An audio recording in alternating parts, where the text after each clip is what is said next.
तो ये कहना अनुचित नहीं होगा कि उस हिरण के बच्चे की आसक्ति में महान तपस्वी महाराज भरत की क्या स्थिति हुई। सब ज्ञान बह गया, ध्यान जहां था वहां से हटकर पूर्ण रूपेण लग गया उसी हिरण के बच्चे में। और कल भी मैं आपसे यही बात कह रहा था, यही कहते कहते मैंने वाणी को विराम दिया था। शरीर से आप कहां हैं ये इतना महत्वपूर्ण नहीं है, महत्वपूर्ण नहीं है मन से आप कहां हैं, विचार से आप कहां हैं। और इस बात का अनुभव तो हम नित्य प्रति ही करते हैं। बैठे भजन में हैं और मनवा तो चहु दिस फिरे, तभी तो कबीर कहते हैं ये तो सुमिरन नाही, माला तो कर में फिरे, जीव फिरे मुख माही, और मनवा तो चहु दिस फिरे, ये तो सिमरन नहीं। इसलिए जो साधक है उसको निरंतर ये ध्यान अवश्य रखना चाहिए कि मेरा चिंतन किस ओर जा रहा है। कई बार आपसे कहता हूं ना भाई कि आपके विचार में भी एक प्रकार का अनुशासन होना चाहिए। मन तो चंचल है, मन गति चंचल सवनते, और इसको सबने माना है, भक्तों ने भी माना है, स्वयं भगवान कह रहे मनो दुर्निग्रहम चलम। मन तो चंचल है। आपको याद हो कुछ दिन पहले मैं आपसे कह रहा था, तपस्वी वो नहीं होता है जिसको काम क्रोध का वेग होता ही नहीं है। तपस्वी वो होता है जो काम क्रोध के वेग को सह लेता है। सह लेता है माने उसी की धारा में, उसी प्रवाह में उसके साथ बह नहीं जाता है। मन चला भी जाए कुमार्ग पर, अगर आप सावधान होंगे, क्योंकि एक बात तो पक्की है ना, आप और मन एक नहीं हो, मन आपका है, माने मन आपसे न्यारी कोई और वस्तु है। आप बनो उसको संभालने वाले। अगर चला भी जाए कभी मन कुमार्ग पर, जो विचार नहीं करना चाहिए वो विचार मन करने लगे, तो सावधान होकर उसकी संभाल करनी चाहिए, उसको पुनः सन्मार्ग पे लाने का प्रयास करना चाहिए। और मैं तो आपको ये भी कहूंगा, साधक को और करना क्या होता है, साधन के नाम पे और है क्या। अपने किए से तो भगवान मिलने वाले हैं नहीं, तो अपनी कृपा से मिलेंगे। हमको करना क्या है। यहां भक्तिमती श्री शबरी जी का प्रसंग उत्तम उदाहरण है कि प्रभु को तो जब आना है प्रभु आएंगे। हाँ, गुरुदेव ने ऐसा कहा है राम आएंगे, तो उनको विश्वास है राम आएंगे, प्रभु आएंगे। अब वो क्या करती हैं कि पंथ निहारूं और डगर बुहारूं, और भी मार्ग जोए प्रतीक्षा कर रही हैं भगवान की, और जिस मार्ग से भगवान को आना है उस मार्ग को रोज बुहारती हैं। ऐसे ही जिसे प्रभु ने अपना मंदिर बनाना है, उस मन की अपने को संभाल करनी है। और अपने को कौन सा साधन करना है, और अपने को कौन सी तपस्या करनी है।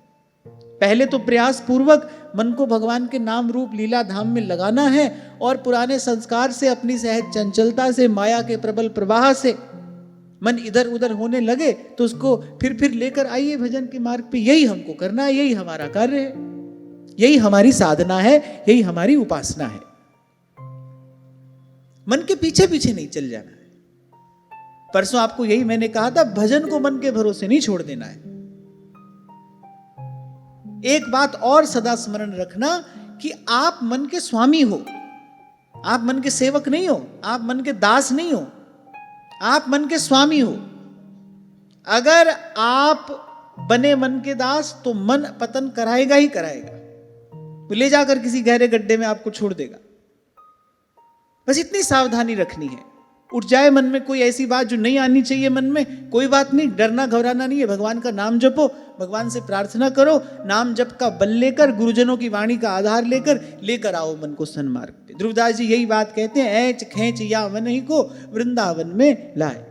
मन की संभाल करनी है। देखो, वृंदावन धाम मिला, रसिकों का संग मिला, राधा वल्लभ लाल मिले, गुरुजनों के मुख से प्रभु का नाम श्रवण करने को मिला। एक बात तो पक्की है, आप भी ये समझ लो कि अब गुरुदेव ने कह दिया है भगवान मिलेंगे। जैसे श्री शबरी जी को गुरुदेव ने कह दिया ना, भाई भगवान मिलेंगे, भगवान आएंगे। ऐसे ये सब बालक जो हमारे जीवन में बना है, इससे एक बात तो पक्की है, भाई प्रभु हमसे मिलना चाहते हैं। उन्होंने हमारे लिए सारे द्वार खोल दिए हैं। एक बात पक्की हो गई, भगवान मिलेंगे। अब हमको क्या करना है, हमको यही करना है, पंथ निहारूं और डगर बुहारूं। बस इस मन के मंदिर को झाड़ पोंछ कर तैयार रखना है। अच्छा, गुरुदेव ने ये तो कहा था राम आएंगे, लेकिन ये नहीं कहा था कब आएंगे, बस इतना कहा था राम आएंगे। ऐसे ही ये बानक बना, ये वृंदावन, ये रविजा तट, ये सत्संग, ये सब बानक गुरुदेव की कृपा से बना है। आचार्य की चरण शरण हमको मिल गई है। एक बात पक्की हो गई, प्रभु मिलेंगे। अब ये तो कहा नहीं जाएगा भाई कब मिलेंगे, अपने को क्या करना है, बस अपने को इस मन को मंदिर बनाकर और इसकी संभाल करनी है। इसमें प्रमाद नहीं करना है। और कुल मिलाकर जो मैं कहना चाह रहा हूं वो ये कि मन के भरोसे हमको नहीं रहना है, मन को अपने अधीन रखना है। और मन अपनी सहज चंचलता से इधर उधर कूद फांद करेगा, उसके लिए भी तैयार रहना। कभी ना सोचे कोई कि भाई अब मन लग गया, अब लगा ही रहेगा। ऐसा नहीं होता है, किसी के साथ नहीं होता है। यही बात तो 2 दिन से हम इस प्रसंग के माध्यम से कर रहे हैं कि देखो साधना बिल्कुल पूर्ण होने को है, भगवान का साक्षात्कार होने को है। और उनका जो पारिवारिक जीवन था वो भी कोई साधारण नहीं था। 1 करोड़ वर्ष तक उन्होंने प्रजा का पालन किया है, सद्धर्म का पालन किया है, अपने कर्तव्य का सम्यक प्रकार से निर्वाह किया है। ये सब करते करते फिर एकांत में भगवान का आराधन भी किया। और यहां पर आकर ऐसा मन हो गया, यहां पर आकर देखो कैसी विपरीत परिस्थिति उत्पन्न हुई। कहां पहुंचना था और कहां पहुंच गए। तो इसमें प्रमाद नहीं करना है, मन की संभाल करनी है। मन तो कूद फांद करेगा, मन में तो अनावश्यक विचार, मन में तो अनर्थ का चिंतन उठेगा, ये लहरें तो इसमें उमड़ेंगी। हाँ, इतना जरूर मैं आपको कहूंगा, जैसे जैसे आपकी भजन भावना धीर गंभीर होती जाएगी, वैसे वैसे इनकी गति, इनकी तीव्रता भी, ये जो मन में उठने वाले जो विचार हैं ना, इनकी गति, इनकी तीव्रता भी कम होती चली जाएगी। पर आपको कुछ दिन पहले मैंने कहा था, जब तक भगवान मिल नहीं जाते तब तक तो माया अपना कार्य छोड़ती नहीं है। अब तक तो माया की ये जो प्रबल पवन है ये बहती है, ये पूरा प्रयास करेगी भगवान से विमुख करने का, भजन से विमुख करने का। क्योंकि इसका गुणधर्म यही है, जो है सो दीसत नहीं और जो दीसत सो नाही। देखो अपने जीवन में जो अपने हैं नहीं, जो अपने हैं नहीं, हो नहीं सकते। ऐसा नहीं कि हमारा कोई नहीं, हम भी किसी के नहीं है। जो अपने हैं नहीं, हो नहीं सकते, उनको माया अपना दिखाती है, उनको माया अपना बताती है। अच्छा, वही फिर अपने व्यवहार दुर्व्यवहार से हमारे हृदय पर चोट भी मारते हैं, हमको पीड़ित भी करते हैं। राह चलता व्यक्ति आपको कोई बात कहकर चला जाए, आपको ना भला लगेगा ना बुरा लगेगा, लेकिन वही बात कोई अपना व्यक्ति कह दे तो उसकी पीड़ा बड़ी देर तक आपके हृदय में रहती है। तो देखो, वो अपना तो है नहीं, तो भगवान की माया है। माया के कारण जो अपना है नहीं, जो अपना हो नहीं सकता, वो अपना दिखाई देता है। और बस इसी फांसी में फंसकर, ध्रुवदास जी कह रहे ना, फिर फांसी ऐसी पर है, और फिर इसी फांसी में फंसकर जीव अनंत अनंत काल तक यही सुख दुख भोगता रहता है। तो इसमें भाई साधन को हरि भजन है, कै सतसंग सहाई। और उसमें भी बार बार आपको यही निवेदन किया जाता है, भाई भजन भी सत्संग की ही कृपा से होता है। ये जो भजन की भावना है ना, ये सत्संग की ही कृपा से आती है, सत्संग की ही कृपा से फलती फूलती है, सत्संग की ही कृपा से इसमें सुफल आता है। उत्तरकांड में गोस्वामी जी कहते, कह रहे सब सुखों की खान भक्ति है, और कह रहे सो बिन संत न काहू पाई। बोले वो बिना सत्संग के, बिना संत कृपा के आज तक किसी को नहीं मिली। तो शुरू तो हम कहीं से भी करें, आना यहीं पर पड़ेगा। इसलिए नित्य प्रति इस पाठ को दोहराते रहना है, नहीं करना है, नहीं करना है। सत्संग में प्रमाद नहीं करना है, सत्संग में आलस नहीं करना है, अपने मन की ओर नहीं देखना है, गुरुजनों की बात की ओर देखना है, गुरुजनों की ओर ध्यान रखना है, मन की ओर ध्यान नहीं रखना है। ध्यान हमारा गुरुजनों की बात पर रहे, कान हमारे गुरुजनों की बात पर रहे। कुछ दिन पहले ये चर्चा हमने आपसे की ना कि भाई ढूंढ लो, इस सारे संसार में अगर कोई सच्चा हितैषी जीव का है तो वो तो संतजन ही है। उसके कल्याण की बात तो वही कर रहे हैं। बाकी तो सब संसार की ओर खींचते हैं, कोई रोकर खींचता है, कोई हंसकर खींचता है, सब संसार की ओर ही तो खींचते हैं। वो भी संसार में है और आपको भी संसार में लगाए रखना चाहते हैं। ये एक और स्वभाव है संसार का। आप देखो, कोई भजन करने चल रहा है, आजू बाजू वाले को कष्ट हो रहा है, वो असहज हो रहा है, उसको एक अप्रसन्नता है।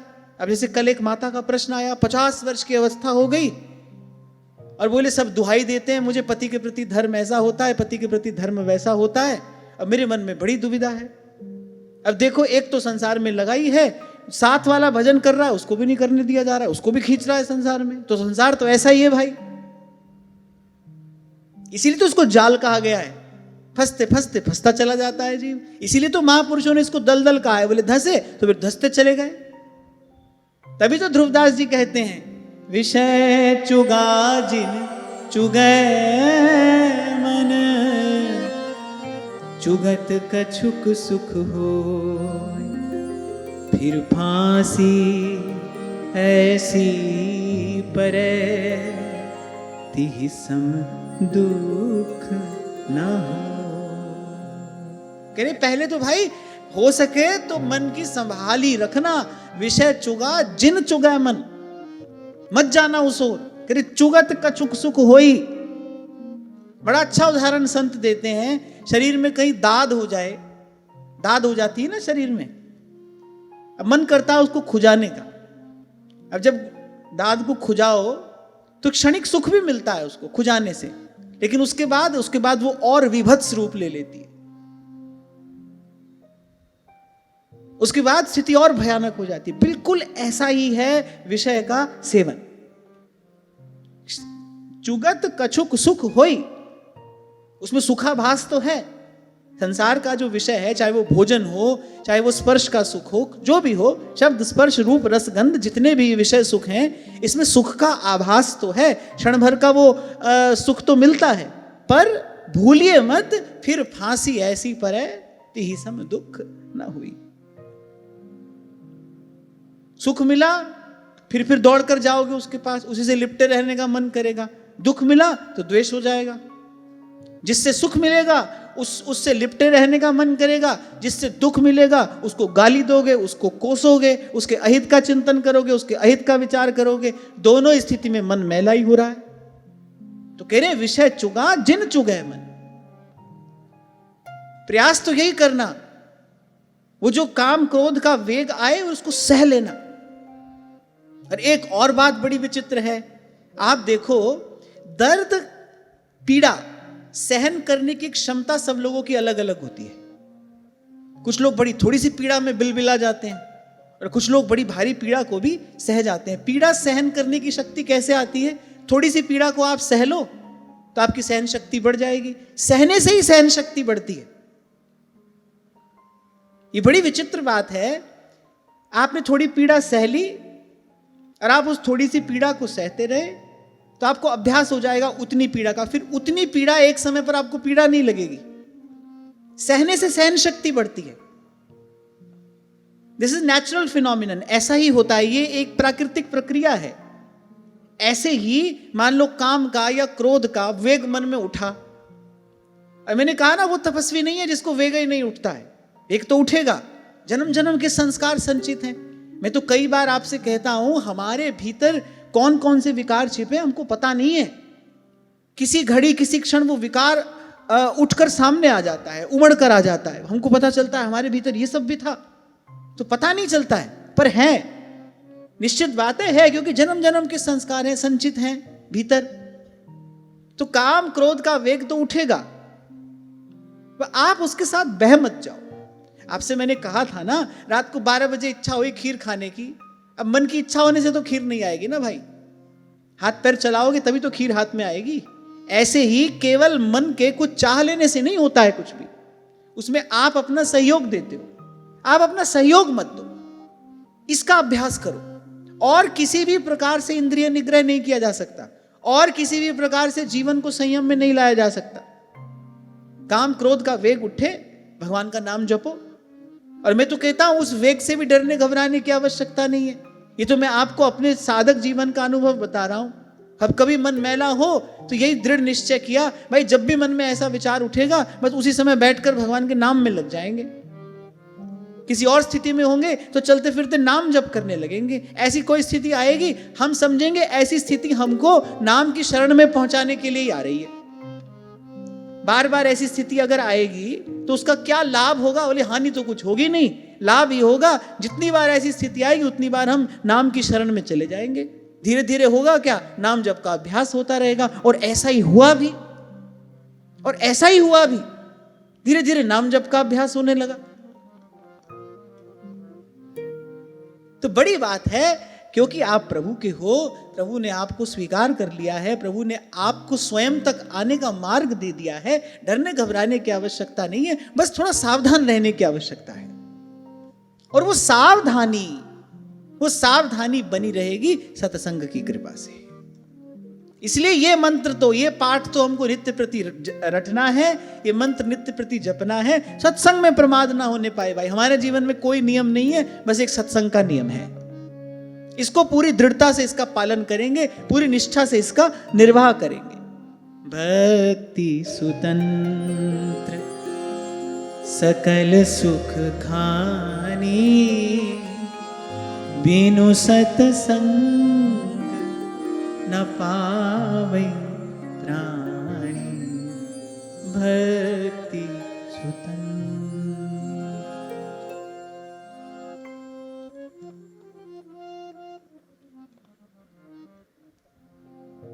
तो श्री सुखदेव जी महाराज सुना रहे, महाराज परीक्षित को बोले, राजन, इस प्रकार जिनका पूरा होना सर्वथा असंभव था, बोले उन विविध मनोरथों से महान तपस्वी भरत का जो चित्त था वो व्याकुल रहने लगा।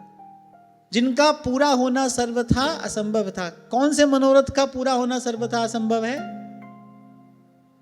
बताओ, कौन से मनोरथ का पूरा होना सर्वथा असंभव है?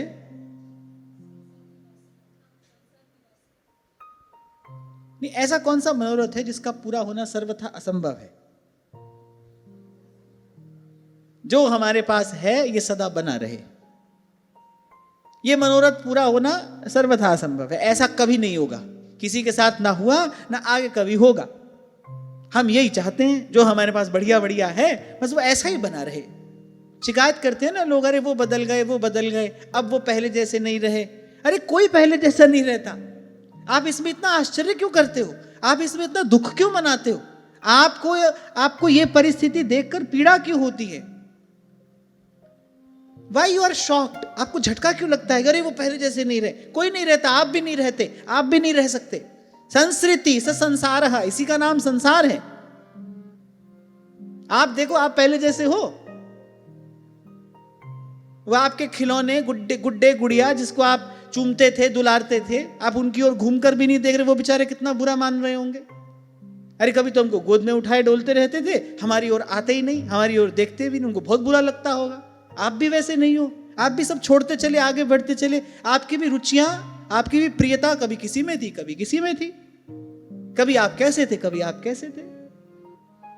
फिर आप क्यों बुरा मानते हो? आपको क्यों पीड़ा होती है? अब वो वैसे नहीं रहे, अब वो वैसे नहीं रहे।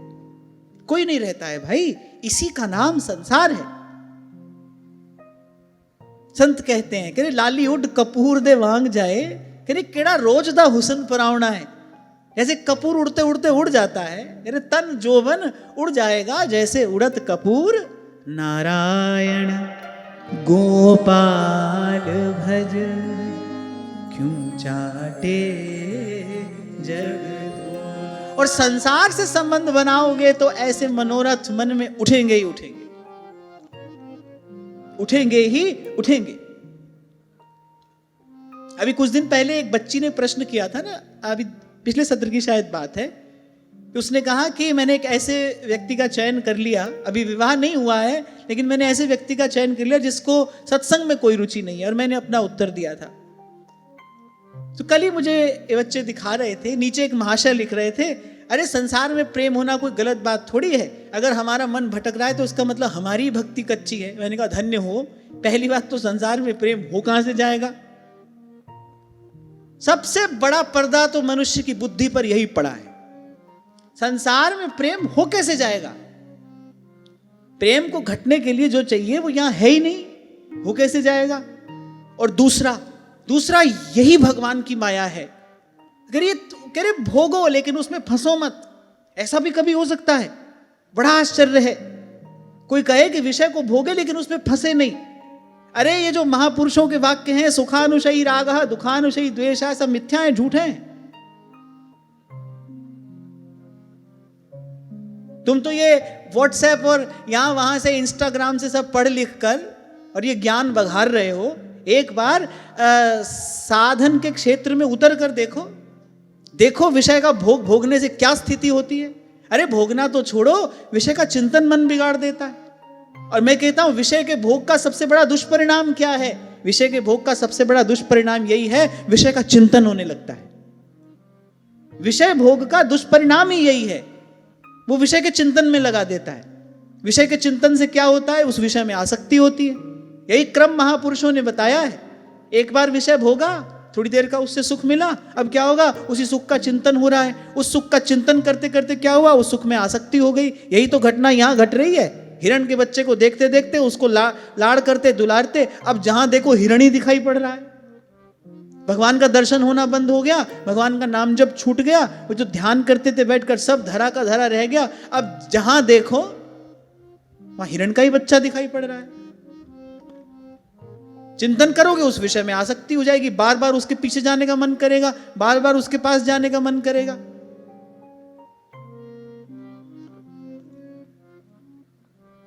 बिल्व मंगल मृत सर्प को रस्सी समझकर, मृत शरीर को नौका समझकर किसके पास पहुंचे?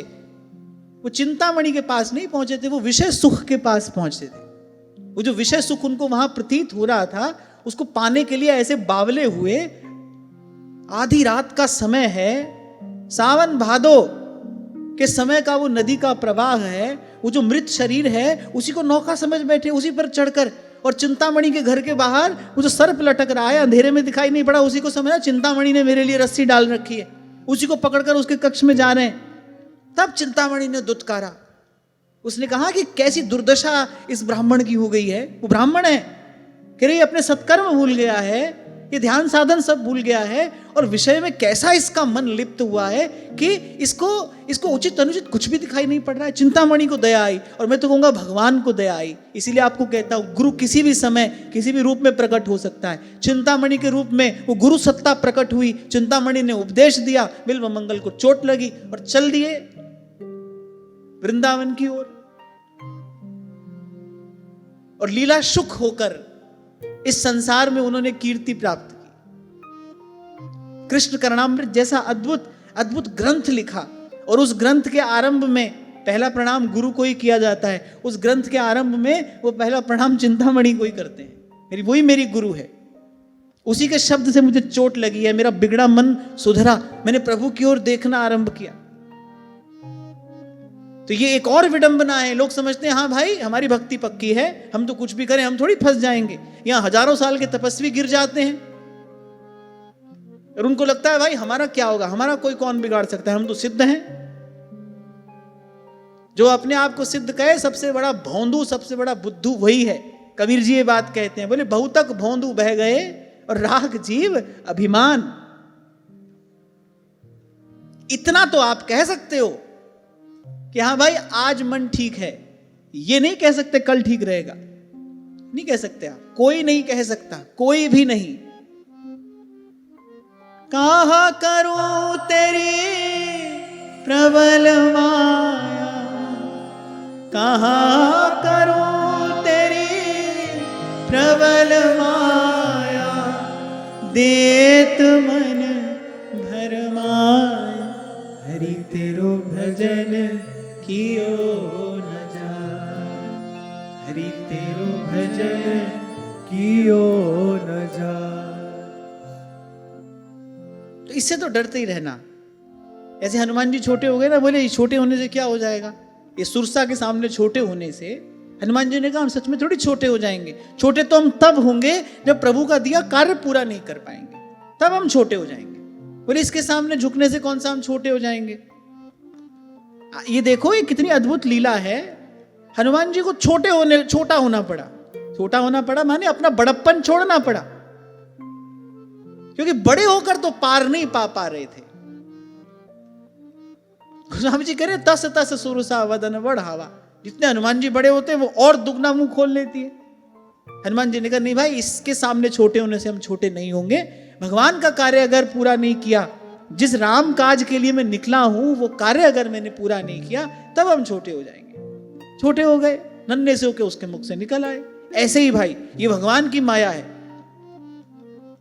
ये भगवान की माया है। तुम लाख कमाओ तो करोड़ आगे पड़ा है, करोड़ कमाओ तो अरब आगे पड़ा है। सारा संसार इसी से जूझ रहा है कि नहीं जूझ रहा? इसका अंत नहीं है। बहुत बरस पहले एक संत ने बात कही थी, बोले बेटा भजन में तो सिद्धि प्राप्त होती है, भजन से तो प्रभु के चरणों में विश्राम प्राप्त होता है, पर बोले बेटा स्मरण रखना प्रपंच का कभी अंत नहीं आता है। आप 2 कदम आगे बढ़ो, आप देखो आगे आगे के 4 कदम तैयार पड़े हैं, और इसमें इतना प्रबल आकर्षण है, सो टेम्पटिंग, इसमें इतना प्रबल आकर्षण है, कुछ कहने की बात नहीं है। अपन तो बस इतना ही कर सकते हैं, हरि नाम से नेह पले तो पालिए, सेवा में ये देह गले तो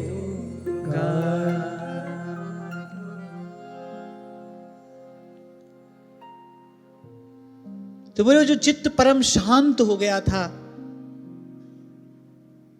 और जिस परम शांति के प्रसाद स्वरूप रोम रोम से कोई अद्भुत आनंद प्रवाहित होता था, बोले वो चित्त अब व्याकुल रहने लगा, उस चित्त की दुर्दशा हो गई।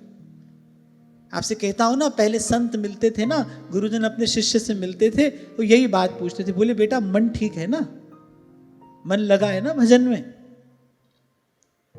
और कोई बात नहीं पूछते थे गुरुजन, घर कैसा है, परिवार कैसा है, व्यापार कैसा है।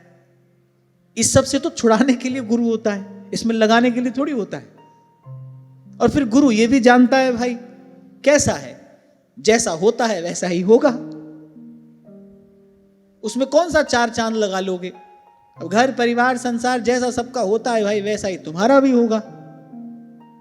उसमें बढ़िया घटिया जैसा कुछ है ही नहीं। बढ़िया घटिया तो केवल हमारी इस भेदकरी बुद्धि का परिणाम है। वो तो भाई जैसा है वैसा ही है। वो तो सीधे मतलब की बात करते थे, काम की बात पूछते थे। हाँ भाई भजन चल रहा है ना, भजन हो रहा है ना, मन ठीक है ना, चित्त तो नहीं बिगड़ गया है कहीं।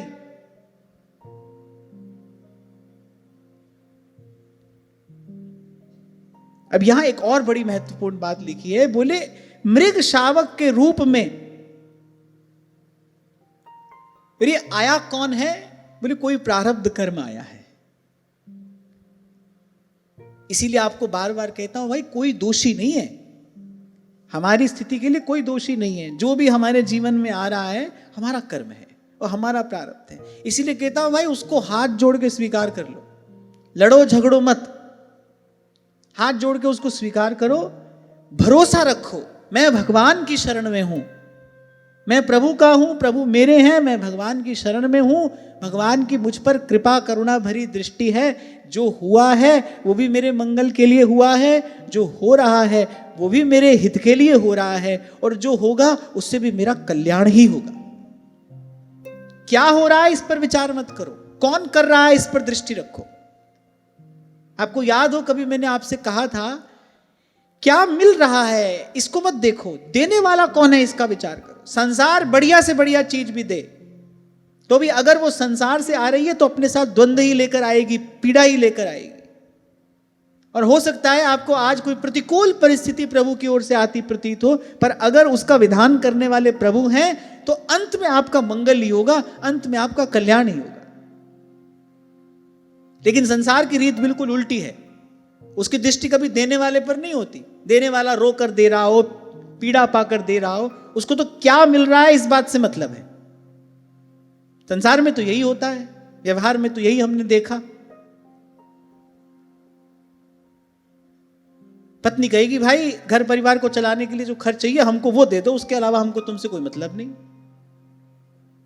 पति कहेगा भाई हमको जो इच्छा है हमारी इच्छा की पूर्ति हो जाए, उसके बाद तुम जो चाहो सो करो। बच्चे यही अपेक्षा माता पिता से करते हैं। सारा संसार ऐसे ही तो चल रहा है। कौन कैसे ला रहा है इस बात से किसी को अर्थ नहीं है, वस्तु मिलनी चाहिए समय पर प्रभु के दरबार में ऐसे नहीं किया जाता। आप दृष्टि प्रभु पर रखो, प्रभु दे रहे हैं ना हमको। आज जो भी प्रतीत होता हो, अच्छा लगे बुरा लगे, अनुकूल लगे प्रतिकूल लगे, पर एक बात है भाई अंत में होगा उससे हमारा मंगल ही। दवा से काम चले तो डॉक्टर दवा देता है, सर्जरी की जरूरत पड़ जाए तो डॉक्टर कहता है नहीं भाई काट पीट करनी ही पड़ेगी, तभी जीवन की रक्षा हो सकती है। पर डॉक्टर का, जो चिकित्सक है, उसका उद्देश्य तो एक ही है ना भाई, इसकी प्राण रक्षा होनी चाहिए, इसकी जीवन रक्षा होनी चाहिए, ये व्यक्ति स्वास्थ्य लाभ करे। ऐसे ही दवाई से काम चले तो भगवान दवा देते हैं, काट पीट की जरूरत हो तो भगवान वो भी करते हैं, उनको करना पड़ता है।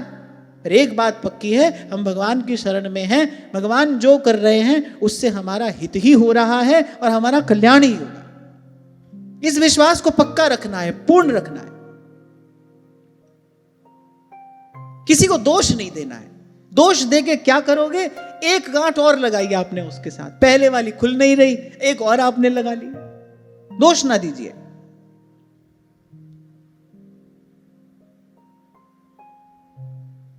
सच्ची बात यही है। ये बात केवल आपका मन रखने के लिए नहीं कही जा रही है कि हाँ भाई चलो आप समझ लो, नहीं नहीं, ऐसा ही है। इसके अतिरिक्त आप कुछ और सोचते हो तो आप गलत सोचते हो, और गलत का परिणाम सही कभी आ नहीं सकता।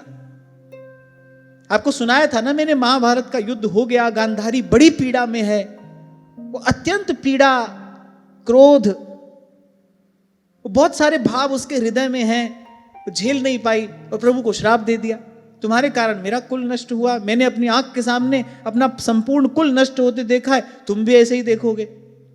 ठाकुर जी मुस्कुराए, बोले माता ये तो होना ही था, तुमने श्राप देकर, तुमने मुझ पर क्रोध करके, बोले अपने मार्ग में कांटा क्यों बोया।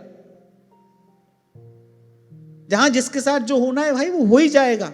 आप सोचकर विचार कर अपने मार्ग में कांटा मत बोना। आप अपने मन में एक बात पक्की रखना, भाई मेरे साथ जो हो रहा है ना वो मेरा कर्म है, ये आकार लेकर आया है, आया भी है, प्रभु की मुझ पर कृपा है। और जिन प्रभु की शरण में हूं उन प्रभु का स्वभाव क्या है, राई पर्वत करे करे पर्वत की राय। और भाई ऐसा तो हमने अपने जीवन में अनेक बार अनुभव किया है। सूली जैसे कष्ट को प्रभु कांटा चुभाकर समाप्त कर देते हैं। भक्त के हिस्से कष्ट तो आता है सूली जितना बड़ा। कष्ट तो यह था कि भाई सूली पर टांगा जाए, उसके हिस्से में कष्ट तो यह था कि भाई इसको सूली पर चढ़ाया जाएगा। और ठाकुर जी अपनी कृपा से, क्योंकि ये खेल तो वो खेल सकते हैं, इसी खेल के वो खिलाड़ी है, राई पर्वत करे करे पर्वत की राई। तो भक्त का जो कष्ट है ना, वो जो सूली पर चढ़ाने जैसा भारी कष्ट था, दुस्सह कष्ट था, उसको ठाकुर जी कांटा चुभा कर छोड़ देते। ठाकुर जी करे हो गया भाई, हिसाब हो गया बस। तभी तो संत कहते नहीं प्रभु मुझे अपनी डोर अपने हाथ में नहीं रखनी है, जो करावे सोई करना, जो करावे सोई करना, नानक दास तेरी सरना।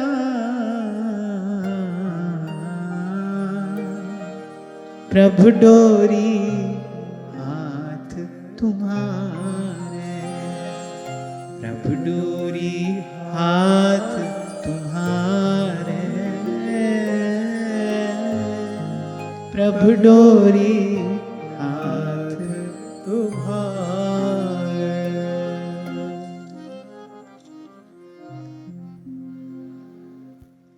सोई कराए जो तुध पावे, सोई करावे जो तुध पावे, मोहे सयानप कछु नावे।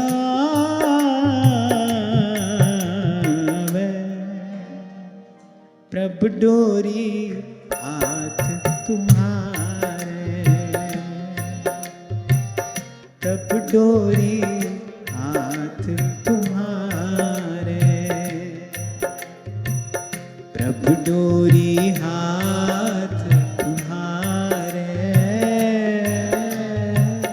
प्रभु डोरी हाथ तुम्हारे। सोई करावे जो तुध पावई, सोई करावे जो तुध पावई, मोहे सयानप कछु नावे।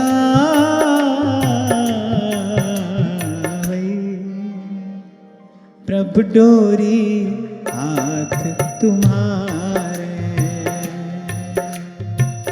प्रभु डोरी हाथ तुम्हारे, प्रभु डोरी हाथ तुम्हारे।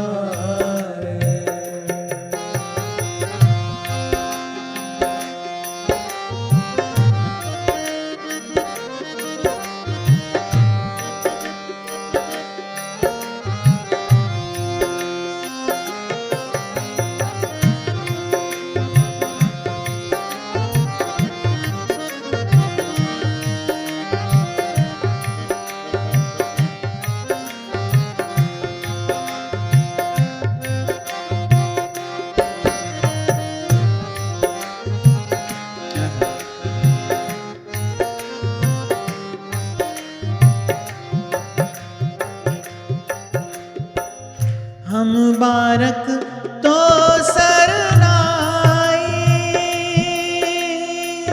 हम बारक तो सरनाई, प्रभु आप पैज रखाई,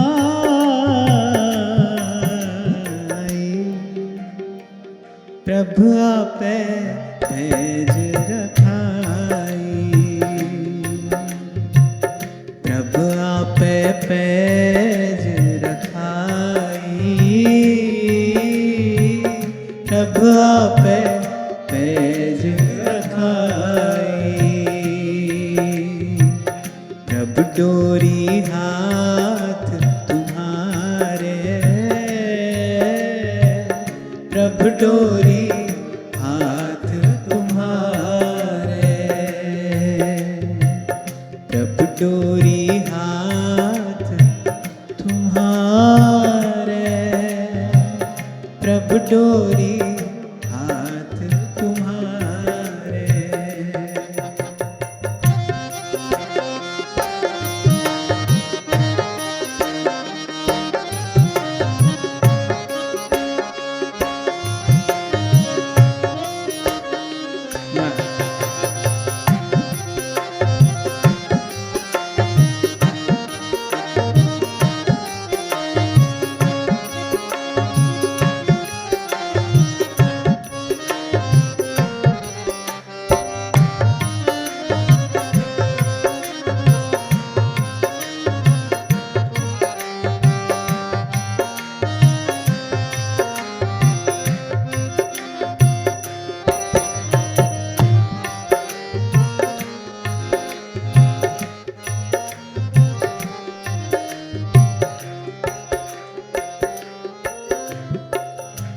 जी जंत तेरे तारे,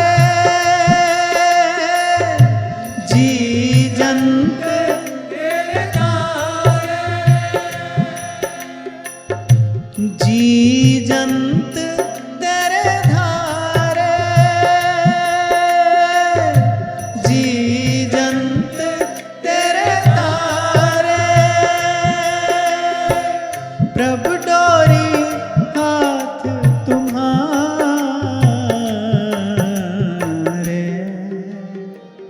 प्रभु डोरी हाथ तुम्हारे, प्रभु डोरी हाथ तुम्हारे, प्रभु डोरी हाथ तुम्हारे, प्रभु डोरी हाथ तुम्हारे, प्रभु डोरी हाथ तुम्हारे।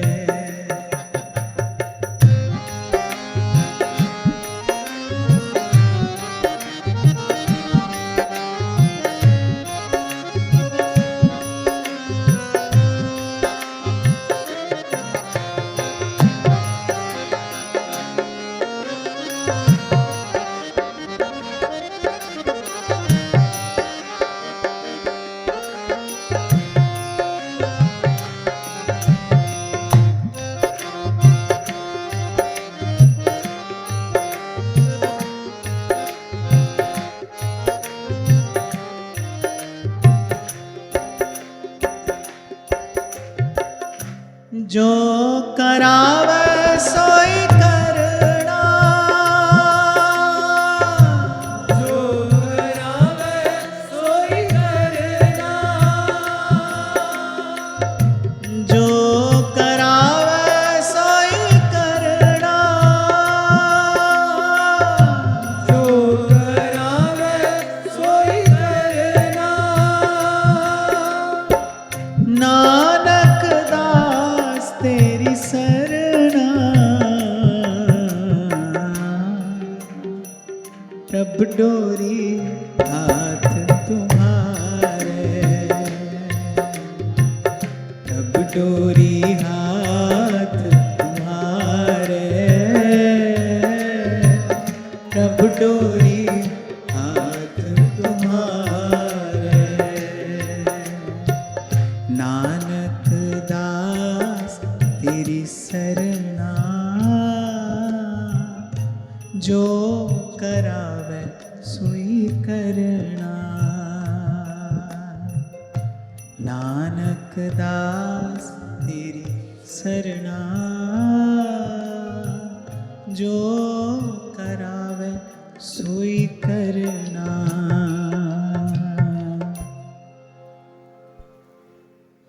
और इस भाई घोर संसार से बचने का एक यही उपाय है।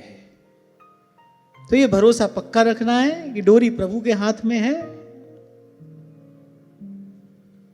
क्योंकि संत कहते हैं भाई ईश्वर के विधान में दोष देखना यही सबसे बड़ा दोष है, यही सब अनर्थों का मूल है। और ये मैं जानता हूं कि व्यवहारिक रूप से जब हम संसार में हैं, व्यवहार में हैं, तो इस भाव को साधना कठिन है। भांति भांति की प्रतिकूल परिस्थितियां हमारे सामने आ खड़ी होती हैं, पर घनघोर वर्षा होती हो, अंधियारी रात हो, उस पार जाना हो और एक ही नौका हो, तो भाई व्यक्ति प्राण रक्षा के लिए चढ़ जाता है ना उस पर, क्योंकि भाई उसको उस पार जाना है। ऐसे ही बिल्कुल ठीक ऐसी ही स्थिति है, एक यही नौका है उस पार जाने की, शरणागति। प्रभु डोरी हाथ तुम्हारे। यहां श्री सुखदेव जी महाराज कह रहे हैं राजन, नहीं तो जिन्होंने मोक्ष मार्ग में साक्षात विघ्न समझकर पुत्र आदि जो छोड़े नहीं जाते उन पुत्रों को भी छोड़ दिया, चक्रवर्ती सम्राट का पद एक क्षण में छोड़कर और एकांत में भगवद आराधन में आकर लग गए। बोले एक हिरण के बच्चे ने आकर, और यहां तो स्पष्ट लिखा है, बोले योग साधन से उनको भ्रष्ट कर दिया, योग भ्रष्ट हो गए महान तपस्वी भरत। किसका दोष है? ये प्रारब्ध है भाई। कभी कभी कहता हूं ना आपसे, कुछ प्रश्नों के उत्तर नहीं मिलते, ढूंढने पर भी नहीं मिलते। क्यों हुआ हमारे साथ ऐसा, ऐसा कैसे हो गया, नहीं मिलते कुछ प्रश्नों के उत्तर। एक ही उत्तर है भाई, पूर्व का हमारा कोई प्रारब्ध है, इस रूप में हमारे सामने आकर खड़ा हुआ है। आनंद की बात तो यह है कि हम भगवान की शरण में हैं, और जिन प्रभु की हम शरण में हैं उनका स्वभाव है लागन नहीं देत कहूं समर आज ताती। जिन्होंने निकट से प्रभु के स्वभाव को जाना है, अनुभव किया है, वो कहते हैं औखी घड़ी न वेखण दे अपना बिरद संभाले, हाथ दे राखे अपने को सांस सांस प्रतिपाले। महाराज कहते तत्ती वाव न लग गई पार ब्रह्म सरनाई, और चौगिर्द हमारे रामकार दुख लगे ना पाई। तत्ती वाव न लग गई। सूरदास जी भी यही बात कह रहे, लागन नहीं देत कहूं समर आंच ताती। अरे हम उन प्रभु की शरण में हैं, ये तो जो हमको मिल रहा है ना, अरे ये तो प्रभु ने पहले ही सूली के कांटे बनाकर भेजे, इससे घबराने की आवश्यकता नहीं है। मैं तो कहता ही आया हूं आपको, कोई भी दुख भगवान की कृपा से बड़ा थोड़ी हो सकता है, कोई भी विपदा भगवान के अनुग्रह से बड़ी थोड़ी है। प्रभु है ना, प्रभु सर पर है, और जहां को मीत साजन है समिया। ये तो सदा ही कहता हूं भाई, वो सदा संग भी हैं और सदा सहाय भी हैं। हाथ दे राखे पर अपने को, जो प्रभु को अपना माने।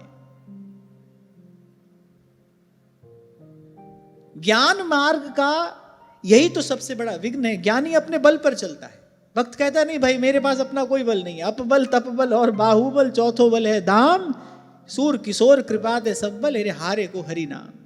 सुनेरी मैंने निर्बल के बलराम। वो पहले ही कहता है भाई हमारी कोई जिम्मेदारी नहीं है।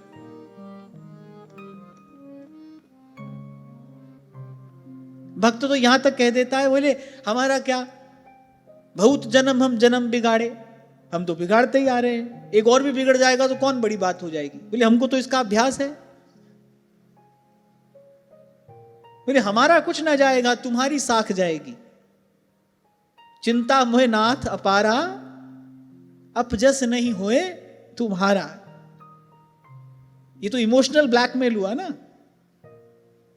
भाई। अब तो हम तुम्हारे पास आ गए, राम राम कृष्ण कृष्ण करते हैं और तुम्हारे कहाते हैं।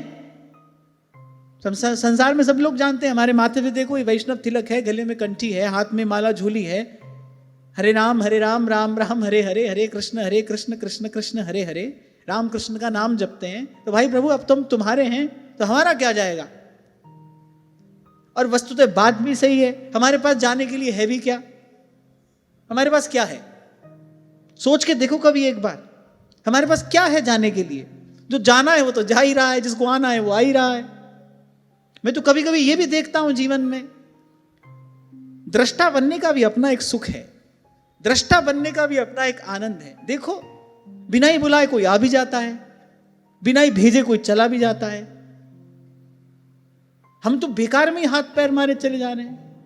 तभी संत कहते हैं हरि को भजन पेट को धंधो, और करे सो मूर्ख अंधो। राम सिमर Ram, and this is the absolute luxury of life. इससे बड़ी कोई लग्जरी नहीं है।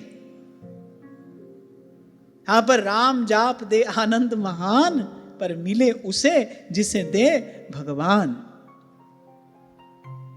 तुम कृपाल जहां पर अनुकूला। हो सके तो थोड़ा थोड़ा इसका अभ्यास किया करो। बस एक बार दृष्टा बन के देखो, कुछ नहीं करना है आपको। इसी साधन की मैं बार बार बात करता हूं, मौन साधन, चुप साधन। कुछ नहीं करना है आपको, बस देखिए। आप देखो बड़ा आश्चर्य है, हमने जिनको बुलाया नहीं था हमारे जीवन में आधम के,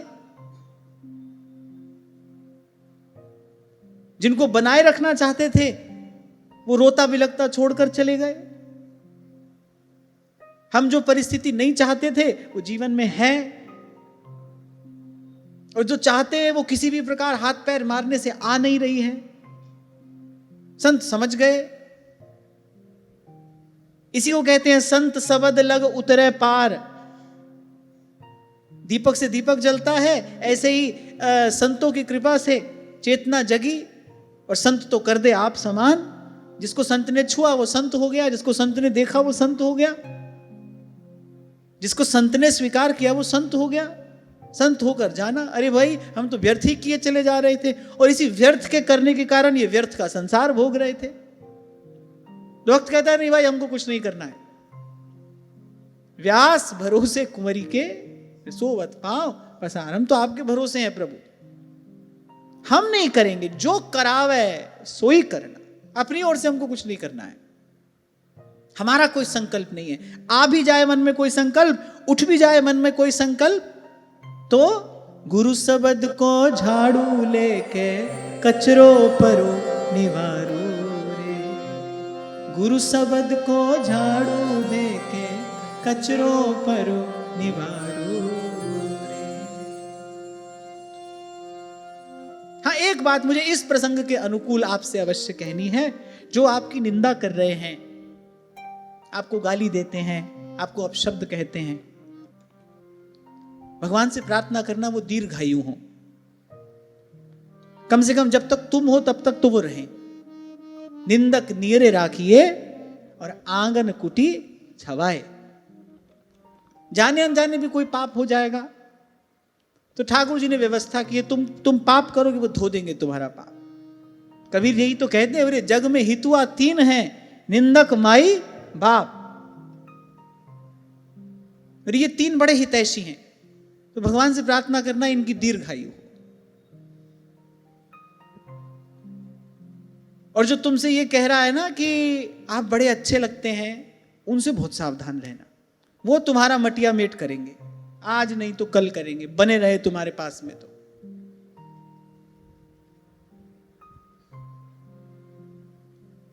आप कहोगे तो बड़ी विचित्र बात कह रहे हो। हाँ भाई, संसार विचित्र है, यहां रहने की विधि भी विचित्र है, यहां से पार जाने की विधि तो उससे भी विचित्र है।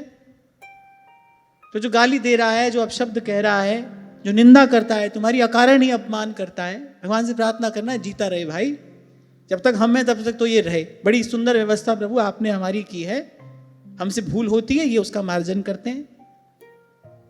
कबीर जी तो कहते हैं आंगन कुटी छवाए, निंदक नीरे राखिए, फिर उसको पास ही रखना।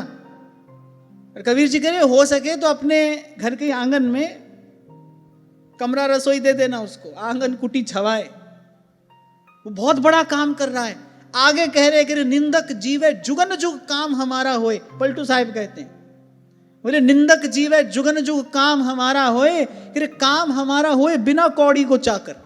ले तो हमसे कुछ रहा नहीं है, वो चाकरी हमारी बहुत बड़ी कर रहा है। बोले कितनी बड़ी नौकरी हमारी कर रहा है, हमारे पाप धो रहा है। और जो बहुत दुल रहा है, बहुत पुचकारे, आप बहुत अच्छे हैं, आपके जैसा तो कोई है नहीं, तुम्हारे जैसा कोई और देखा नहीं, उनसे बहुत सावधान रहना। आपको शायद मैंने पहले भी कहा था ना, ऋषिकेश में एक महात्मा ने मुझसे कहा था, बोले बेटा अपनी आध्यात्मिक उन्नति चाहते हो तो अपनी प्रशंसा करने वालों से हमेशा दूर रहना। जो तुम्हारी प्रशंसा करे उनसे दूर रहना, करे तो करते रहे, तुम नहीं सुनना, ना कान देना ना ध्यान देना। यही भगवान की माया है। यहां प्रतिकूलता के रूप में वास्तविक अनुकूलता रहती है।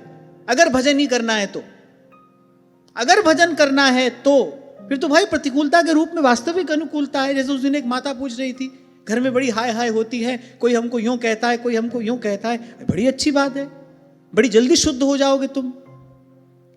जब श्री कृष्ण ने वेणुनाद किया महाराज के पूर्व, कुछ कोपांगनाओं के घर वालों ने उनको नहीं जाने दिया।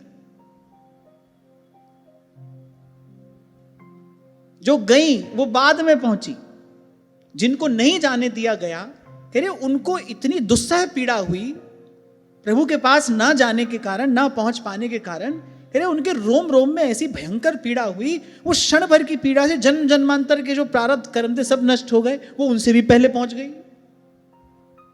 तभी तो कह रहा हूं भाई, ये मार्ग बड़ा विचित्र है, संसार भी विचित्र है, यहाँ रहने की विधि बड़ी विचित्र है, इससे पार जाने की विधि तो और विचित्र है। इसलिए कहते हैं संत युक्ति से आपको मुक्त करता है, युक्ति से मुक्ति है। चीना झपटी करके, लड़ाई झगड़ा करके, गाली अपमान से आप इससे मुक्त नहीं हो सकते। युक्ति है, और वो युक्ति संतों के पास में है। अच्छा, ईमानदारी से बताओ, ये जो अभी दो बात मैंने आपको कही, इनके लिए शुभकामना करना, उनसे दूर रहना, अभी तक तो बिल्कुल उल्टा चल रहा है ना। इससे ऐसा ही तो होता है। निंदा करता है जो हमारी, हमारा अपमान करता है, हमको लगता है कब मरेगा, कब इससे पिंड छूटेगा, ऐसा ही तो होता है। और जो हमको दुलार रहा है, पुचकार रहा है, झूठी हमारी प्रशंसा किए जा रहा है, अपने स्वार्थ सिद्धि के लिए हमको सातवें आसमान पर बैठाए रखता है। हम चाहते ये ऐसे ही बना रहे, हमारे पास, हमारे साथ बना रहे। अरे जब रास्ते उल्टे चल रहे हो तो सीधे ठिकाने पहुंचोगे कैसे? सीधा रास्ता तो ये है, निंदक जीवै जुगन जुग काम हमारा हो। करे काम हमारा होए बिना कौड़ी को चाकर। कैसी पैनी दृष्टि है संतों की, जब उनके हाथ में आता है ना वो गुरु का ज्ञान रूपी लेंस, और जब उससे देखते हैं तो कुछ और ही दृश्य दिखाई पड़ता है। फिर वो आश्चर्य और आनंद में भरकर गाते हैं, फिर ये सब रहस्य खोलते हैं अपने शब्दों से, अपनी वाणी में। अब देखो, किसी निंदा करने वाले ने, किसी अपमान करने वाले ने, किसी पीड़ा देने वाले ने थोड़ी विघ्न उपस्थित किया है। वो जिसको देखकर हृदय में थोड़ी गुदगुदी होती थी, उसको उठाते थे, दुलारते थे, पुचकारते थे, छोटा सा खिलौना जीवन में आया और देखो सब बिगाड़ दिया। कहाँ थे, कहाँ पहुंच गए। भगवान से मिलने वाले हैं, बस भगवान का दर्शन होने ही वाला है, मन मंदिर में भगवान प्रकट हो गए हैं, साधन सिद्ध होने वाला है, और ल्यो कहां से फुदका हिरण का बच्चा, और ल्यो कहां से कहां पर आ गए। तो बात कहने का तात्पर्य ये है कि जहां से संसार में अनुकूलता मिली वहीं से ही तो व्याधि आई है, वहीं से तो व्याधि आई है। भोजन में कितने रस होते हैं? 6 रस है ना, 6 रस होते हैं। पता है कौन कौन से?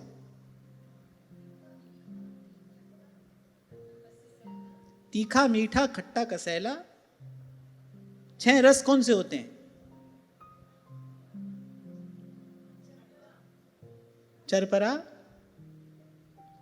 कटु भी होता है, कसैला अलग होता है, कटु भी होता है, कड़वा भी होता है। अब देखो, जो सबसे गुणकारी है 6 रसों में, उसका कोई नाम ही नहीं जानता है, हमको इससे क्या लेना देना है? उसको छोड़ो, वही गुणकारी है, उसका कोई नाम नहीं जानता है बेचारे का। खैर चलो, इसको छोड़ो। अच्छा, इन सब में सबसे बढ़िया कौन सा है? सब कह रहे हैं मीठा। मीठा, हाँ भाई, मीठा ही बढ़िया है, मीठा है। भगवान को भी भोग लगता है तो मीठे का ही लगता है, मिष्ठान्न का ही लगता है। क्यों बाबा? बाबा भी मीठा ही बढ़िया लगे। बाबा भी कह रहा है मीठा ही बढ़िया है भाई, मीठा ही बढ़िया है। अब जो सबसे बढ़िया है, अब बाकी सब हटाकर उसी मीठे को ही खाना शुरू करो। 2-3 महीने में देखो, डायबिटीज की गोली खाते मिलोगे। है तो बहुत बढ़िया, लेकिन व्याधि लेकर आने वाला भी वही है। इसको ध्यान से समझो। कटु बड़ा गुणकारी है, और जो गुणकारी है देखो, उसका कोई नाम भी नहीं जानता, उसके पास भी कोई जाना नहीं चाहता है। गलती से भी कोई फल कड़ुआ निकल आए, व्यक्ति थूक देता है, फेंक देता है उसको, जबकि उसका भी बड़ा गुण है भाई। अच्छा, जो बाकी के 5 रस है ना, उन सब से होने वाले जो विकार है उनका शमन करने वाला कड़ुआ है, कटु है। इसीलिए षटरस में जो आयुर्वेद के आचार्य हैं, उन्होंने 6 रसों में कटु को रखा ही क्यों, कड़ुए को क्यों रखा है? क्योंकि अन्य जो 5 हैं वो जिह्वा को तो प्रिय लगते हैं, लेकिन उन 5 के कारण जो विकार उत्पन्न होता है, उस विकार का शमन करने वाला कटु है। इसीलिए उसको सम्मिलित किया गया भोजन में, कि भाई असंयमित व्यक्ति है, वो तो खाएगा, खाता चला जाएगा, समाधान कैसे होगा? क्यों नहीं औषधि मीठी ही होती, कड़वी ही होती है। और मीठे वाली जो औषधि होती है वो तो कई दादा खाता है तो पोते को लाभ होता है, ऐसा सुना है हमने। मीठी वाली औषधि भी होती है ना, मीठी मीठी गोली होती है, उसको खास लाभ उसका होता नहीं है। तो ऐसे ही भाई यहां से इस रहस्य को समझना चाहिए कि जो आपको बहुत प्यारा, बहुत अनुकूल प्रतीत हो रहा है ना, ध्यान रखना, उसी से सावधान रहना, वही व्याधि के, विपत्ति के आने का मार्ग बनेगा। मैं तो आपसे सदा से कहता आया हूं, जो आज आपको बड़ा सुख आनंद दे रहा है ना भाई, कल वही सबसे बड़ी पीड़ा का भी कारण बनेगा। या तो आप दूर हो जाओगे या वो दूर हो जाएगा, और फिर वो भयंकर पीड़ा का कारण बनेगा। कम से कम इस प्रसंग से तो यही समझ में आता है, किससे सावधान रहना है। हम बिल्कुल उल्टी चाल चलते हैं। जो जीवन में प्रतिकूलता ला रहा है, जो कुछ कटुता लेकर आता है, उससे दूर भागते हैं, उसका अहित चिंतन करते हैं। संत कह रहे हैं रास्ता बिल्कुल उल्टा है, निंदक नीरे राखिए। उसके लिए तो भगवान से प्रार्थना करना, भाई ये बना रहे हमारे जीवन में। कभी भी कोई श्रेष्ठ कलावंत बनता है ना, वो ध्यान से सुनना, कभी भी कोई श्रेष्ठ कलावंत बनता है तो वो अपने प्रशंसकों के कारण नहीं, अपने आलोचकों के कारण बनता है। जो लोग उन्मुक्त कंठ से उसकी आलोचना करते हैं, फिर वो बुद्धिमान होता है।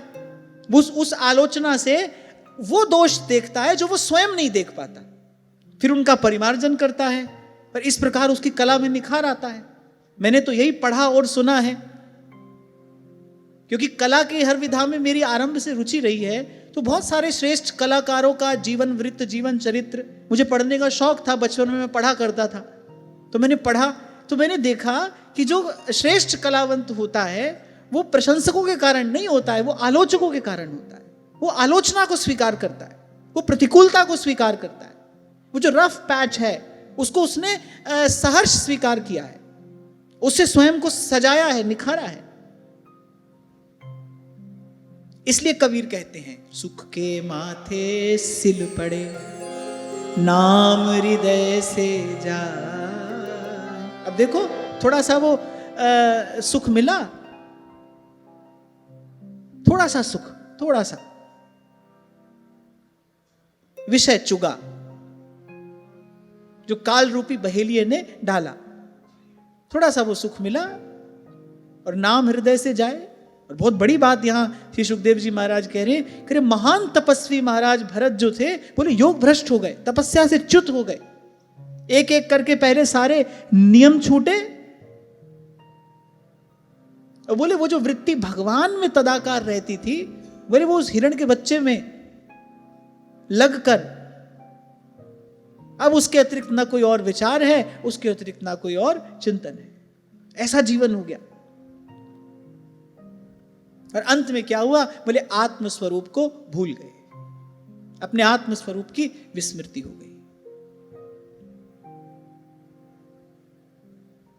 और फिर वही घटना घटी जिसको टालना कठिन नहीं, असंभव है। मृत्यु का क्षण आया, अब मन लगा है उसी हिरण के बच्चे में, दिन रात उसी की चिंता है, उसी को देखते हैं, उसी को दुलारते हैं। मेरे बाद इसका क्या होगा, मेरे बाद इसका रक्षण कौन करेगा। कितना बड़ा आश्चर्य है, जो एक पृथ्वी का एक छत्र साम्राज्य छोड़कर एक क्षण में आ गया। पुत्र मोह जैसे दुस्त्यज बंधन को जिसने एक क्षण में छोड़ दिया, उसको चिंता किसकी हो रही है, इस हिरण के बच्चे की रक्षा कौन करेगा। कल यही बात मैं आपसे कह रहा था, ये भूल मत करना, हमारे बाद क्या होगा, ये भूल मत करना। कभी कभी ये बात सुनने में आ जाती है, बड़ी विनम्रता पूर्वक मैं कह रहा हूं। कभी कभी बड़े लोग कह देते हैं, अरे अब पता नहीं हमारे पीछे क्या होगा, हमारे बाद क्या होगा। अरे ये अनंत भगवान की सृष्टि है, उन भगवान की सामर्थ्य अनंत है। आप सोचो, आप कहते हो आज बड़ा घोर कलिकाल उपस्थित है, लेकिन जब शास्त्रों में जो वर्णन किया गया है, जब कल की भगवान का प्राकट्य होगा, बोले एक ब्राह्मण के घर में होगा। इससे एक बात तो स्पष्ट हो गई कि उस समय तक भी शम दम से युक्त कोई तो ब्राह्मण होगा ना, जिसके घर में भगवान अवतार लेंगे। अभी इतना घोर कलिकाल उपस्थित है, ऐसा दर्शन तो वैसे अभी दुर्लभ हो गया है, पर उस समय भी कोई तो ऐसा होगा ना, शम दम से युक्त तपस्वी ब्राह्मण, जिसके घर में भगवान अवतार लेंगे। इसीलिए तो भगवान का नाम कर्तुम अकर्तुम अन्यथा कर्तुम है। उनकी सामर्थ्य का कोई पार थोड़ी पाया जा सकता है। आप हम क्या कर रहे हैं, कुछ नहीं कर रहे, कुछ कर नहीं सकते। कभी नहीं सोचना हमारे पीछे क्या होगा।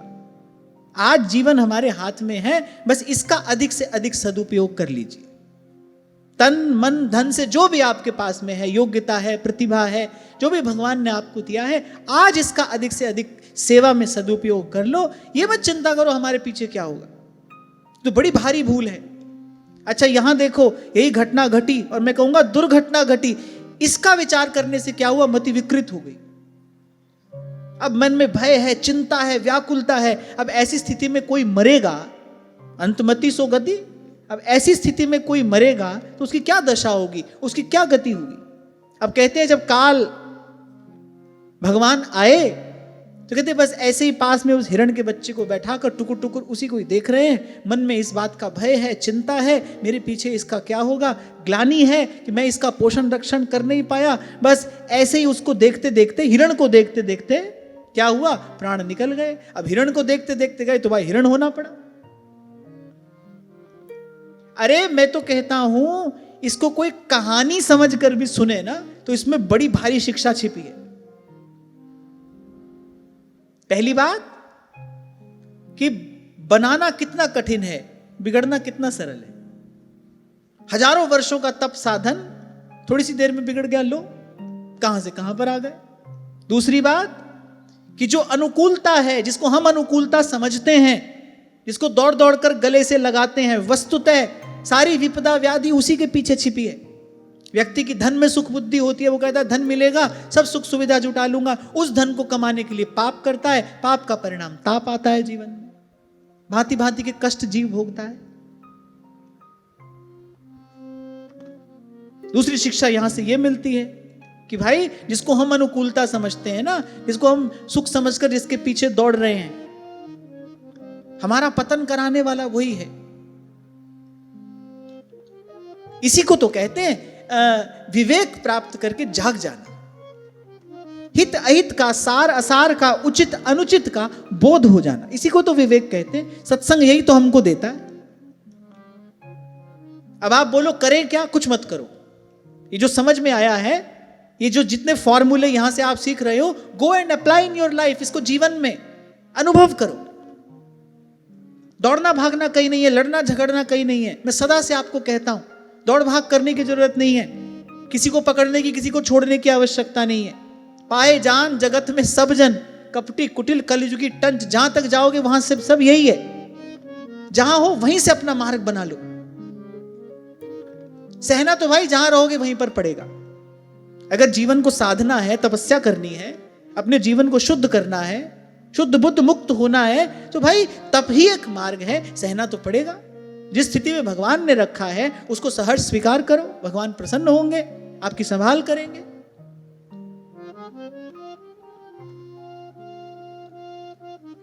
हिरण को देखते देखते, हिरण का चिंतन करते करते मरे, हिरण हो गए।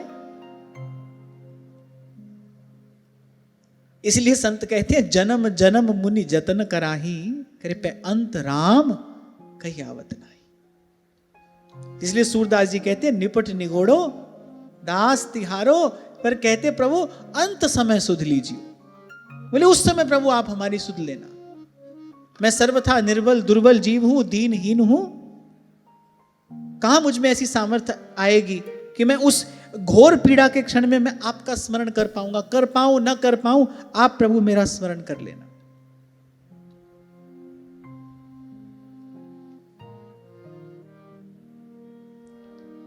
अच्छा, अब हिरण के रूप में पैदा तो हो गए, लेकिन क्योंकि साधना पूर्ण हो चुकी थी, लगभग पूर्ण ही तो हो गई थी, मन मंदिर में भगवान प्रकट हो गए थे, तो उस साधन के प्रताप से उनकी स्मृति नष्ट नहीं हुई, उनको बोध रहा।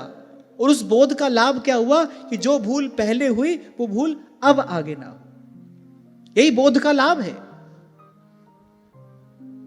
एक सत्संगी व्यक्ति जिसके जीवन में सत्संग है, जो नियम से निष्ठा से सत्संग का सेवन करता है, उसका जीवन साधारण व्यक्ति के जीवन से कैसे अलग होगा?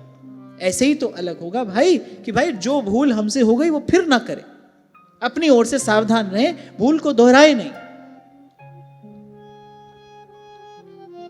गलती जो है उसको रिपेयर करें, रिपीट नहीं करें, उसका मार्जन करना है। तो पूर्व के साधन के प्रसाद स्वरूप उनकी स्मृति नष्ट नहीं हुई, उनको याद था कैसा दिव्य मेरा जीवन था, फिर क्या भूल मुझसे हुई जिसके कारण मुझे आज ये दुर्दिन देखना पड़ा। इस निम्न कोटि की योनि में उनका जन्म हुआ, लेकिन स्मृति नष्ट नहीं हुई भक्ति की कृपा से। और ऐसा ही होता है, जो योग भ्रष्ट महापुरुष होते हैं, किसी कारण से योग भ्रष्ट हो गए, किसी कारण से साधन पथ से च्युत हो गए, लेकिन भक्ति निष्फल नहीं जाती। भगवान का भजन जो किया है वो कभी भी निष्फल नहीं जाएगा, वो नष्ट नहीं होगा। इसीलिए भगवान कह रहे नमे भक्त प्रणश्यति। ज्ञानी तो पथच्युत हो जाता है, लेकिन महाराज भरत कोरे ज्ञानी नहीं थे ना, वो तो भगवान के नाम स्मरण में, भगवान के लीला चिंतन में लगे थे। तो भक्ति के कारण उनकी स्मृति नष्ट नहीं हुई। जो साधन परिपक्व था वो जो का त्यों है। और किसी मार्ग पर तो आप कहीं से गिरकर कहीं पहुंच सकते हो, लेकिन भक्ति के मार्ग पर मान लो कोई बाधा, कोई विघ्न उपस्थित हो भी गई तो इतना होगा कि आपकी आगे उन्नति नहीं होगी, लेकिन आपका पतन नहीं होगा। उस स्थान पर जहां पर आप हो वहीं पर आप रहोगे, फिर आगे जो आपके लिए प्रभु व्यवस्था करेंगे वहीं से आप अपना साधन आरंभ करोगे। ये अनुकूलता भक्त को मिलती है जो ना योगी को मिलती है और ना कोरे ज्ञानी को मिलती है। ये अनुकूलता भगवान अपने भक्त को देते हैं कि भाई जहां से छोड़ा वहीं से पाठ आगे पढ़ना शुरू करो।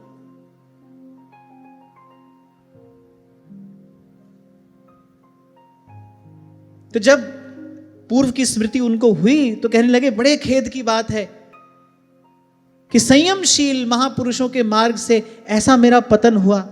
अरे मैंने तो धैर्य पूर्वक सब प्रकार की आसक्तियों को छोड़कर और एकांत में भगवद आराधन का अनुष्ठान किया था।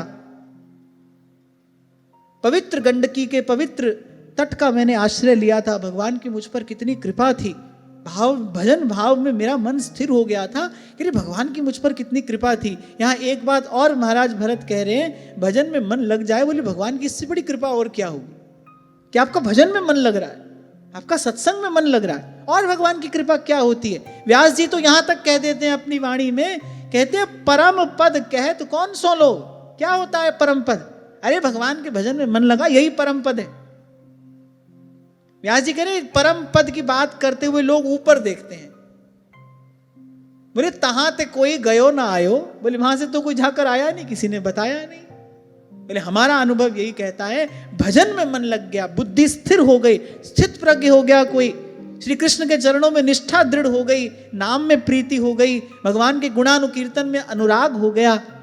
और सबसे उत्तम लक्षण उत्तमा भक्ति का क्या है? भगवान के भक्तों में भगवान से भी अधिक प्रीति हो गई। राधा वल्लभ भजत भज भली भली सब होई। कह रहे यही परम पद है भाई, यही परम पद है। मेरे भगवान की कितनी कृपा मुझ पर हो गई थी, भजन में मेरा मन लगने लगा था, मुझे भजन करने की इच्छा होती थी। भजन में बैठता था तो रोम रोम से आनंद प्रवाहित होता था, मन शांत हो गया था, बुद्धि स्थिर हो गई थी। मेरे मन मंदिर में भगवान अपने निर्मल पावन रूप से मुझे दर्शन देते थे, मुझ पर कृपा दृष्टि डालकर प्रभु मुस्कुराते थे। वो सब स्मरण होने लगा, उस दिव्य आनंद की उनको पुनः स्मृति होने लगी। अच्छा थोड़ा सा अपराध हुआ है, और मैंने आपसे कल भी कहा था, ये तो भगवान लीला करते हैं अपने भक्तों के साथ, आपको हमको उपदेश देने के लिए। उन्होंने महाराज भरत को उपकरण बनाया, भगवान की लीला में वो निमित्त बने, उपकरण बने। आपको हमको ये उपदेश मिले भाई कैसे रहना है, किस प्रकार साधक को सावधानी से अपना व्यवहार साधना चाहिए, अपने जीवन को संवारना निखारना चाहिए। एक साधक को करना क्या चाहिए, रहना कैसे चाहिए। तो इस प्रकार मृग बने हुए जो राजर्षि भरत हैं, उनके हृदय में वैराग्य भावना जागृत है। अब वो केवल देखने में मृग हैं, होने में मृग नहीं है। यानी उनकी बुद्धि में किसी भी प्रकार की कोई जड़ता नहीं है। वो जो उत्कट वैराग्य जो था वो पुनः जग गया। बोले जन्म लेते ही अपनी जो माता मृगी है, बोले उसका त्याग कर दिया। ये किसका प्रभाव है? ये भक्ति महारानी का प्रभाव है। ज्ञान ऐसा दे पाने में समर्थ है, और न कोई और विधि न कोई और युक्ति। भगवान की भक्ति ऐसी समर्थ है। अच्छा जहां जिस स्थान से आए थे पूरे दौड़कर उसी स्थान में पहुंचे, वही गंडकी का पावन पवित्र तट, और वहीं पर जाकर बोले जहां से छोड़ा था, बोले वहीं से पुनः साधन में लगे। अब तो आसक्ति से बड़ा भय लगता था उनको, देखे भी नहीं किसी की ओर, क्योंकि पहले भाई वो कहते हैं ना दूध का जला छाछ भी फूंक कर पीता है, तो यही स्थिति उनकी है। अब तो आसक्ति से बड़ा भय लगा। अब एक बात बताओ कि आसक्ति किस में होगी? जो तुमको दुख दे रहा है उसमें होगी, या जो सुख का कारण बन रहा है उसमें होगी? बताओ। जो थोड़ा बहुत सुख देगा उसी में तो आसक्ति होगी, जो दुख देता है उससे तो व्यक्ति दूर भागता है। तो बताओ भजन के मार्ग में विघ्न कौन हुआ? अनुकूलता विघ्न है कि प्रतिकूलता विघ्न है? इसलिए संत कहते हैं सुख के माथे सिल पड़े, नाम हृदय से जाए, बलिहारी उस दुख के पल पल नाम रटा, पल पल नाम रटा। अब सूखे पत्ते, अब कोई लोभ नहीं है हरी हरी घास खाने का। अब सूखे पत्ते चबाकर, और बस ये जो अवधि है ये कब पूरी हो, बस इसकी बाट देखने लगे। कोई अपनी ओर से क्रिया नहीं, कोई अपनी ओर से चेष्टा नहीं। यद्यपि हिरण बड़ा चंचल होता है, एक स्थान पर बैठ नहीं पाता है, पर मैंने कहा ना, वो केवल देखने में मृग हैं, उनकी जो चेतना है वो तो परम उन्नत है। तो मैंने कहा, ये तो भगवान ने एक लीला करने के लिए ये खेल खेला, आपको हमको सदुपदेश देने के लिए भगवान ने ये लीला रची। अब बस केवल बाट जोड़ने लगे भाई, कब समय आए और ये जो अवधि है इस देह की, वो अवधि पूरी हो और मैं इस योनि से मुक्त हूं। और अंत में जब समय आया तो कि शरीर का आधा भाग गंडकी के जल में डुबोया, जैसे कोई तपस्वी कटी पर्यंत जल में खड़ा होकर और प्रणव का आराधन करता है, उसी प्रकार एक तपस्वी की भांति गंडकी के पवित्र जल में खड़े रहकर और अपने मृग शरीर का त्याग किया। तो आज की वार्ता यही श्री जी के चरणों में निवेदन करते हैं। महाराज श्री के चरणों में प्रणाम।